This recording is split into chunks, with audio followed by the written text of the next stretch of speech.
Kisah ini merupakan kisah yang terjadi pada zaman Syekh Abdurrahman Ad-Dibai yang kita kenal sebagai pengarang Maulid Ad-Dibai.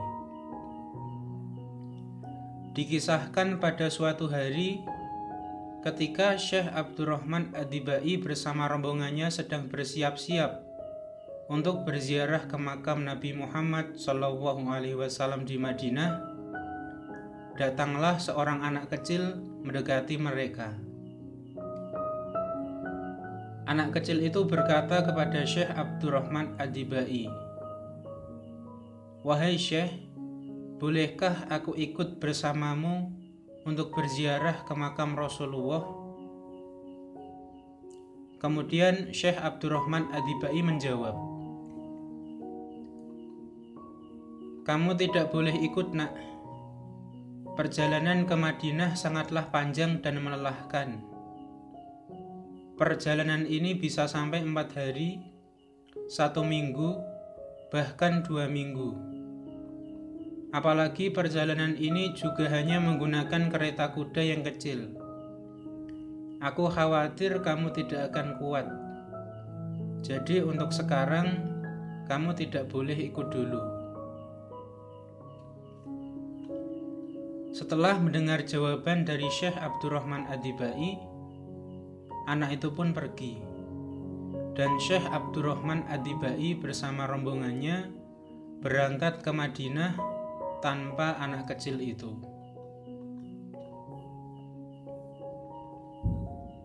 Singkat cerita, sesampainya di kota Madinah, betapa terkejutnya Syekh Abdurrahman Ad-Dibai. Ia melihat anak kecil yang sebelumnya tidak beliau perbolehkan untuk ikut ke Madinah telah berada di hadapannya. Kemudian Syekh Abdurrahman Ad-Dibai bertanya kepada anak itu, bagaimana dia bisa sampai di Madinah? Padahal tadi anak itu sudah dilihat oleh Syekh Abdurrahman Ad-Dibai pergi dari rombongan yang akan berangkat ke Madinah. Anak itu menjawab, saat rombongan Syekh Abdurrahman Ad-Dibai berangkat, dia masuk ke dalam kotak yang ada di bawah kereta kuda. "Astaghfirullah, kenapa kamu begitu memaksakan dirimu, wahai anak kecil? Bagaimana mungkin selama 2 minggu kamu di dalam kotak itu dan kamu bergelantungan di sana, kamu masih hidup dan dalam keadaan bugar seperti ini? Padahal engkau tidak makan dan tidak minum?" tanya Syekh Abdurrahman Ad-Dibai.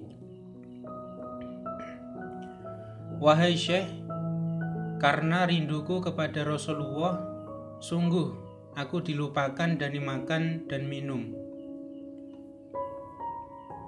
Mendengar jawaban itu, sejenak Syekh Abdurrahman Ad-Dibai beserta rombongannya terdiam.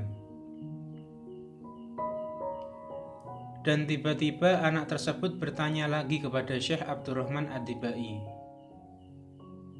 "Wahai Syekh, apakah benar tanah ini pernah dipijak oleh Rasulullah?" "Benar, tanah ini memang pernah dipijak oleh Rasulullah," jawab Syekh Abdurrahman Ad-Dibai.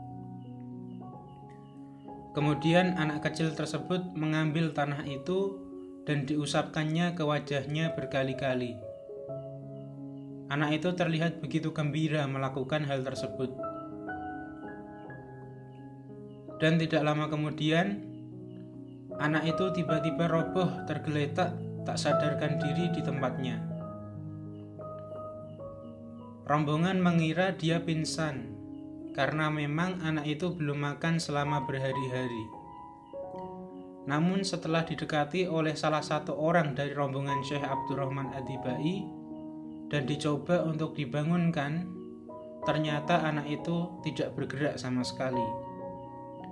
Dia telah meninggal dunia. Kemudian jenazah anak itu diurus oleh Syekh Abdurrahman Ad-Dibai bersama rombongannya dan dimakamkan di luar kota Madinah. Setelah itu, Syekh Abdurrahman Ad-Dibai bersama rombongannya pun melanjutkan tujuan awalnya,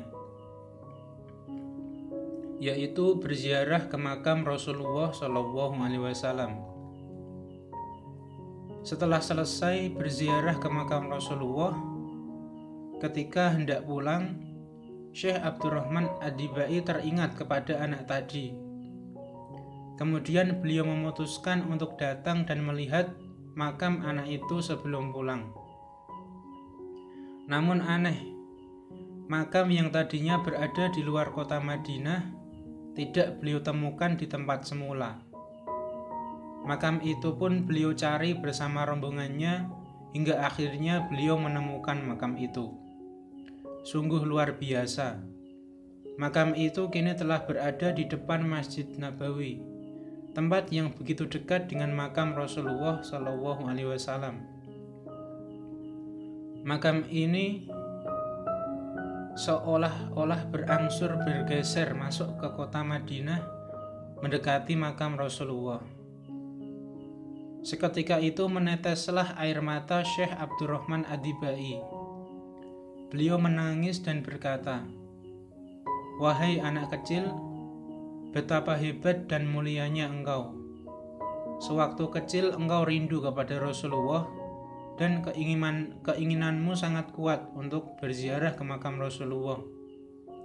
Dan setelah kau wafat, kau juga masih begitu rindu kepada Rasulullah, hingga makammu pun mengantarmu mendekat kepada Rasulullah.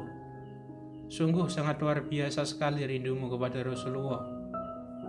Aku ini seorang imam, tapi saat ini aku malu melihat kecintaanmu kepada Rasulullah." Demikianlah kisah kecintaan seorang anak kecil kepada Rasulullah. Semoga kita dapat merasakan seperti apa indahnya mencintai Rasulullah, sebagaimana anak tadi merasakan rasa cinta itu. Mungkin memang kita belum pernah melihat seperti apa Rasulullah, seperti apa wajah beliau, dan apakah saat ini Rasulullah juga merindukan kita.